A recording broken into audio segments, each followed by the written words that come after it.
목회자마다 또 교수들마다, 아니 각자 저마다 아껴두고 싶은 그 일기장 같은 책이 있을 겁니다. 오늘 소개하는 막스 피카르트의 침묵의 세계는 저에게도 그런 책입니다. 저에게는 그 아주 저자 입장에서는 기분 나쁜 저만의 버릇이 있는데, 책을 다 읽고 나면 책 뒤에다 이렇게 정가 표시를 합니다. 정가 표시를 하는데, 출판사는 책을 판매해야 되니까 가격을 책정하지만 저는 그 책의 감동이나 깊이나 또 그 내용의 어떤 수준에 따라서 저마다의 제 나름대로의 어떤 가격을 책정하는데, 이 책은 제가 99만 원이라 그런 것 같아요. 좀 좋은 책들은 30만 원, 뭐 50만 원, 뭐 70만 원 이렇게 해서 한 20권 정도 리스트를 가지고 있는데, 이 책은 제가 아껴두는 책, 그 노출하고 싶지 않은 책, 그 많은 책 중에 한 권입니다. 요즘처럼 그 침묵에 대한 그 소중함을 생각해보는 시기가 있을까 싶습니다. 최근 정치적인 사안 때문에 같은 신앙 세계 안에서도 다툼이 있고 저마다의 목소리가 있었고, 또 진영을 달리하는 사람들끼리도 저마다의 목소리를 돋우느라 사회는 참 소란스러웠습니다. 그런데 그렇게 목소리를 돋울수록 사람들의 소리는 커져갈수록 귀에 들려온 말은 없습니다. 오히려 조용히 침묵하는 자들의 그 침묵이 더 강한 울림으로 많은 사람들에게 다가가기도 합니다. 저는 이 책을 오래전에 읽었지만 지금의 어떤 우리 한국 상황에서, 그리고 목회 환경 속에서 하나님께서 우리로 하여금 읽었으면 좋겠다, 우리가 읽었으면 좋겠다 생각하시는 책이 아닌가 싶습니다. 어떤 문장은 정말 그 미학 책 한 권을 읽는 것 같고, 어떤 책은 음악 한 곡을 다 듣는 것 같고, 어떤 한 문장은 밤하늘의 별을 잠잠히 들여다보고 있는, 바라보고 있는 또 그런 느낌을 주기도 합니다. 기가 막힌 문장들로 가득 차 있는데, 단순히 사변적이고 현학적인 그런 문장들이 아니고, 이 책은 많이 생각하게 하고, 말에 대해서, 언어에 대해서, 존재에 대해서, 사유에 대해서 생각해 보게 하는 말입니다. 그리고 뭐 저자도 워낙 유명한 분이지만 최승자 선생님께서 번역을 하셨는데, 번역이 정말 매끄럽고 번역이 그 원래 저자의 글을 잘 살려냅니다. 이 점에서도 까치 출판사에서 번역한 이 책은 여러모로 읽어볼만 합니다. 침묵의 모습에 대해서 막스 피카르트는 이렇게 말을 합니다. 침묵은 결코 수동적인 것이 아니고 단순하게 말하지 않는 것이 아니다. 침묵은 능동적인 것이고 독자적인 완전한 세계이다. 침묵은 그야말로 그것이 존재한다는 사실 때문에 위대하다. 침묵은 존재한다. 고로 침묵은 위대하다. 그 단순한 현존 속에 침묵의 위대함이 있다. 침묵이 존재하는 곳에서는 인간은 침묵에 의해서 관찰당한다. 인간이 침묵을 관찰한다기보다는 침묵이 인간을 관찰한다. 인간은 침묵을 시험하지 않지만 침묵은 인간을 시험한다. 침묵이 우리 목회자의 어떤 존재의 깊이, 사유의 깊이, 또 교회와 성도들을 바라보는 그들의 어떤 목회적인 태도를 성찰하게끔 하는 그런 통로가 아닌가 싶습니다. 이게 침묵의 모습에서 막스 피카르트가 이야기하는 부분인데, 덧붙여서 이렇게 말을 합니다.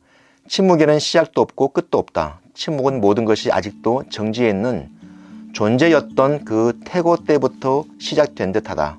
말하자면 침묵은 창조되지 않은 채 영속하는 존재이다 라는 말로 침묵의 모습을 이야기하고 있습니다. 제가 먼저 침묵의 모습에 대한 이야기를 하고, 서문에서 막스 피카르트가 이야기하는 침묵은 어떻게 우리에게 의미가 주어지는지에 대해서 제가 잠깐 읽으려고 합니다. 침묵은 어떤 태고의 것처럼 현대 세계의 여러 잡다한 소음 속으로 뛰어와 있다. 죽은 것으로서가 아니라, 침묵은 단순히 누워 잠자고 있는, 죽어있는 것으로서가 아니라 살아있는 태고의 짐승처럼 침묵은 거기 누워있다. 그 침묵의 넓은 등이 아직 보이기는 하지만 그 태고의 짐승의 몸 전체가 오늘날의 전반적인 소음의 덤불 속에서 점점 더 깊이 가라앉고 있다. 그 태고의 짐승은 점차적으로 자신의 침묵의 심연 속으로 가라앉고 있다. 그럼에도 불구하고 때로 오늘날의 모든 소음은 다만 그 태고의 짐승, 즉 침묵의 드넓은 등에 붙은 벌레들의 울음소리에 불과한 것 같다. 그 침묵이 갖고 있는 그 무게, 깊이, 그 장엄한 울림에 비하면 사람들이 애써 돋우는 그 목소리들은 어쩌면 침묵의 드넓은 등에 붙어있는 그 벌레들의 울음소리에 불과한 것 같다라는 말로 지금 현 시대의 다양한 또 시끄러운 소리들에 대해서 지적하는 것 같습니다. 또한 막스 피카르트는 침묵과 인간 사이, 아니 침묵과 말 사이에 그 놓여있는 인간에 대해서 말을 합니다. 참 멋있는 말이 있는데요. 침묵 속에 있는 말은 가시적인 것을 초월하는 한 세계 속에 위치했다. 그것은 바로 침묵이다. 말이 가지고 있는 투명한 미광은 그 섬세한 그 빛, 미광은 저 비가시적 세계의 미광으로부터 비롯된다. 말이 인간 속에서 침묵하고 있을 때에 그 비가시적 세계의 미광이 말 위에 내린다. 침묵은 인간의 마음속에 비애를 불러일으킨다. 침묵은 인간에게 말에 의한 죄로의 전락이 아직 일어나지 않았던 상태를 회상시키기 때문이다. 침묵은 인간으로 하여금 인간의 타락, 이전의 상태를 그리워하게 만든다. 동시에 침묵은 인간을 불안하게 만들기도 한다. 왜냐하면 인간이 침묵 속에 있을 때에는 어느 순간에든 다시 말이 나타나서 그와 함께 죄 속으로의 그 최초의 전락이 또다시 일어날 수 있기 때문이다. 그 때문에 시인은 대담무쌍하게 보인다. 왜냐하면 시인은 다름 아닌 말을 다루는 사람인데도 인간이 말로 인해서 죄에 빠진다는 것을 염두에 두지 않고 있는 듯하기 때문이다. 그렇긴 하지만 인간은 시인에게 마음이 끌린다. 시인의 언어는 아직도 원초적이기 때문이다. 책 소개하고 책 문장에 있는 사이에 제가 요즘에 이제 목회자들의 설교에 대해서 또 교회에서 이루어지고 있는 다양한 그 말씀 사역에 대해서 생각해 보게 됩니다. 말씀은 뭘까? 저는 막스 피카르트의 책을 읽으면서 말씀은 어쩌면 침묵이 아닌가. 우리는 소리로 전달되어지는 그 음성으로 전달되어지는 말씀이 하나님의 말씀일 거다. 또 문자로 쓰여진 텍스트로 기록된 성경이 하나님의 말씀일 거라고 생각합니다만 시편의 기자들은 우리에게 이렇게 말합니다. 날은 날에게 말하고 밤은 바라게 말한다. 하지만 요란하게 들리는 소리가 없어도 그 뜻은 온 세계에 펼쳐지고 우주 역사는 계속해서 전개되어지며 하나님의 섭리는 계속 이어져 간다라는 말로 그 침묵의 미광과 침묵의 울림과 그 침묵의 가치에 대해서 우리에게 말해주고 있습니다. 그런데 신학생들이든 또 목회자들이든 교회에서 열심히 사역하는 사람들을 그 사람들에게 침묵하라고 하면 거의 아마 미쳐버릴 겁니다.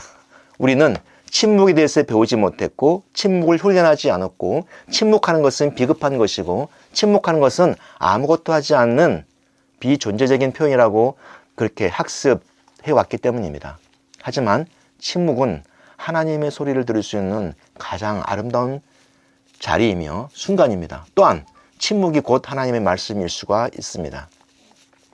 하나님께서 말씀하시다 다바르에서 파생된 말이 mid바르, 광야입니다.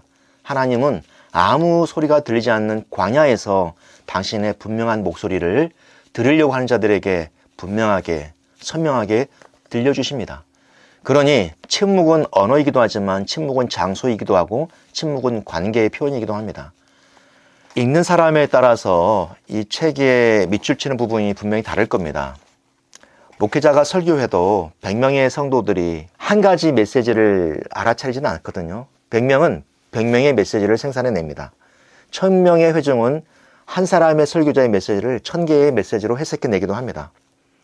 마찬가지로 이 멋있는 책 막스 피카르트의 침묵의 세계 또한 여러분에게는 각자의 메시지로 여러 개의 메시지로 다가갈 겁니다. 하지만 여러분 그렇게 다른 곳에 밑줄을 치고 다른 곳에서 도전을 받고 다른 곳에서 침묵의 가치를 여러분이 느낄 수 있다면 그 또한 이 책이 우리에게 선물해주는 그 멋이라고 생각하게 됩니다. 99만 원이라고 써두었습니다.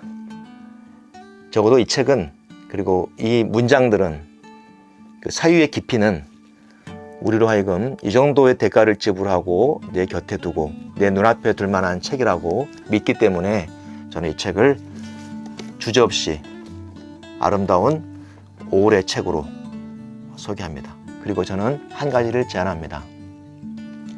침묵의 세계에 대해서 너무 많은 말을 너무 많은 문장을 읽어낸 저를 용서하시고 잠시 여러분 침묵의 시간을 가져보면 어떨까요?